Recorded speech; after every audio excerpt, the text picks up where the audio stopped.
everyone, it's Raquel of Raquel's Caribbean Cuisine, and today is going to be one of, if not the best tasting curried goat. Authentic Jamaican ingredients, seasoned with all the fresh herbs and spices. Absolutely delicious.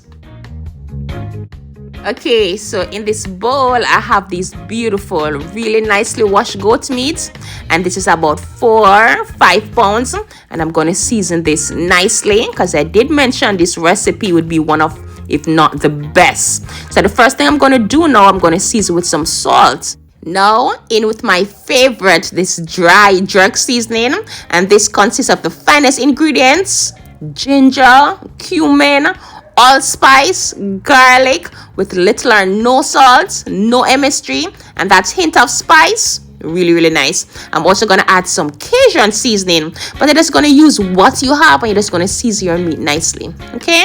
Now in with the stars, this hot and spicy goat curry powder, also in with some Jamaican better pack curry powder, and also in with some Trinidad chief curry powder, the best of both worlds.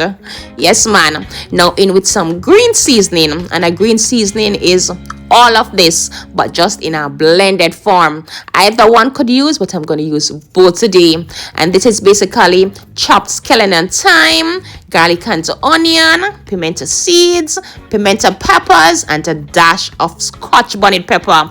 You're going to mix, you're going to massage all of these amazing spices in, making sure every piece of goat is nicely saturated with seasoning. And this right here smells good already, and you could cook this right away, believe me, but I'm going to allow this to sit and marinate. Now fast forward to the very next day. Yes, I went ahead and chopped some garlic and onion.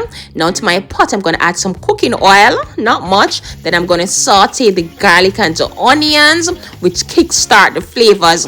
Then in with some curry powder. Yes, and I'm going to toast the curry powder, igniting the flavors from the curry grains. And you really don't want to skip out on this part. This really set the stage for amazing flavor. Now in with the well-seasoned goat meat. And now you're going to mix so all could soak up the flavors from the toasted curry grain infused with the garlic and onion. And when I say this smells good, I mean this smells really good. You could stay a mile away and smell this amazing flavor. Now you're going to cover this down on the lowest heat, and you're going to allow this to produce its own juices. And this step is crucial. This is how flavors are created. About 7 minutes in, as you can see, this has started to create its own liquid, and this is what you want. You want this to create and cook in its own juices for about 10 to 15 minutes, which lock and seal in all the flavors before attempting to add any form of liquid. Because if you should pour a ton of water on this before all the flavors are locked in, then you're going to have a very tasty sauce, but the meat may be bland. So just follow this step, okay, if you want one of the most delicious curried goats. Now, are you hearing that sizzle? That is what you want. Not to burn, but you want that sizzle. Now it's time to add the liquid.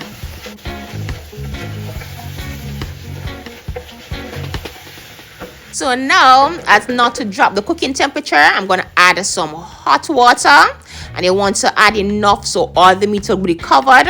And when it comes to a boil, I'm going to lower the heat to its very lowest, and I'm going to cover this, and I'm going to allow this to cook for about 1 to 1.5 hours, or until it's nice and tender. And for a quicker time, you could always add this to your pressure cooker. So about 1 hour and 20 minutes later, I'm going to show you how amazingly tender the meat is. Now it's time for the final phase. This smells really nice. Now I'm going to add some chopped potatoes, which is very optional. Also some pimento peppers, scallion and thyme, and a whole Scotch bonnet pepper. You're going to taste, you're going to make sure the flavors are nice. Lastly, in with some coconut milk, and it's very optional, but I think this brings this curry goat flavor over the edge. Now you could add a bit of Maggi all-purpose season to this if you see where it needs a little bit of touch, but that's also optional. This was perfect. Now I'm gonna cover this and I'm gonna allow this to cook for another 10 to 15 minutes. Total cooking time for about 2 hours, and this was worth every minute. Perfectly done. And you know, you could have this with anything of your choice, whether it be some Jamaican rice and peas, some roti, provisions, some hot buttery white rice, anything of your choice. I gave this a solid 10.